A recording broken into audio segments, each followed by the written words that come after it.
CBI DAV PG college के 14 छात्रों को तलाश रही है। सीबीआई ने कॉलेज के प्राचार्य को पत्र भेजकर इन छात्रों के दस्तावेज और उनके बारे में जानकारी मांगी है। इस पत्र से कॉलेज में हड़कंप मचा हुआ है। दरअसल मामला solar energy corporation of India में कर्मचारी रखने के नाम पर हुए करोड़ों के घपले से जुड़ा है।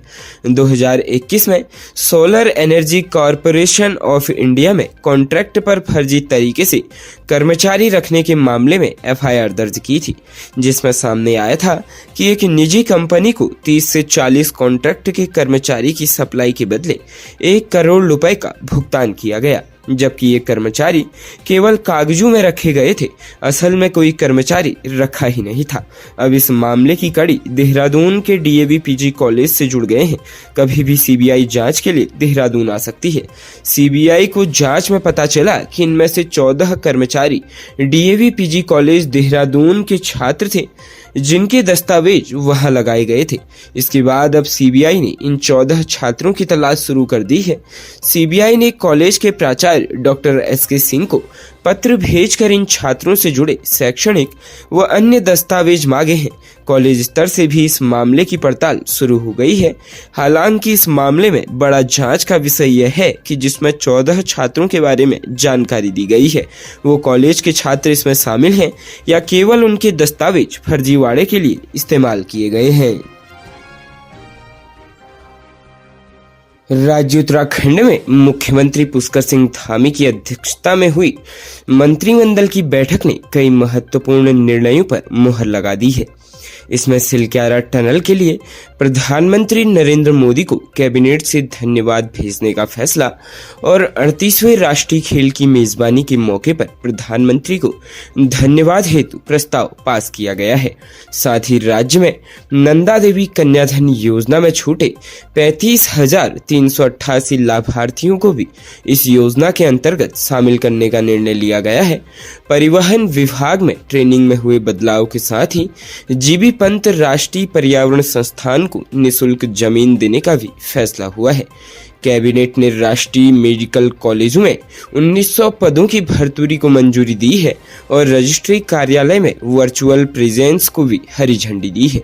इसके अलावा उत्तराखंड में 539 उत्कृष्ट विद्यालय बनाए जाएंगे और शिक्षकों के साथ अनेक अन्य निर्णय भी लिए गए हैं। इसके साथ ही पुरानी पेंशन व्यवस्था में शामिल करने का निर्णय, गुजरे हुए शिक्षकों की जगह पर क्लास की दर पर नए शिक्षक रखने का फैसला और आवश्यकता के क्षेत्र में विस्तार का निर्णय लिया गया है। राज्य के हरिद्वार नगर क्षेत्र में एक कार से दोपहिया वाहन के टकराने के बाद दोपहिया सवारों ने कार में सवार पिता पुत्र को कार से बाहर खींचकर बुरी तरह पीटा। साथ ही आरोपों के अनुसार कार सवार महिला से भी अभद्रता हरकतें करते हुए अभद्रता की। आरोपी भाजयुमो का पूर्व पदाधिकारी बताया जा रहा है। पुलिस ने मुकदमा दर्ज कर मामले की जांच शुरू कर दी है। पुलिस की प्रारंभिक जानकारी के अनुसार उसके खिलाफ कई मुकदमे दर्ज हैं। पुलिस से प्राप्त जानकारी के अनुसार मायापुर क्षेत्र निवासी एक महिला ने पुलिस को दी तहरीर में बताया कि 30 नवंबर की रात वह रानीपुर मोड़ से पति और बेटी के साथ निजी वाहन से घर लौट रही थी। इसी दौरान रानीपुर मोड़ के पास अचानक एक दोपहिया वाहन सवार उनके वाहन से टकरा कर गिर गया।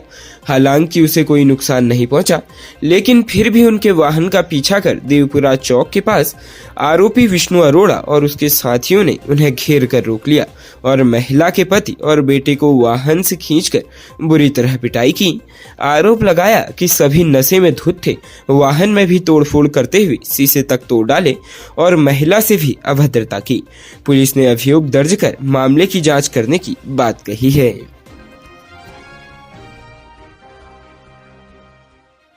हल्द्वानी पूरे पहाड़ के साथ यूपी के सीमावर्ती क्षेत्रों सहित देश भर की संस्कृतियों का पसंदीदा स्थल बनने के साथ अब तक पहाड़ में न सुनाई देने वाली बाहरी अपराधों का भी गढ़ बनता जा रहा है।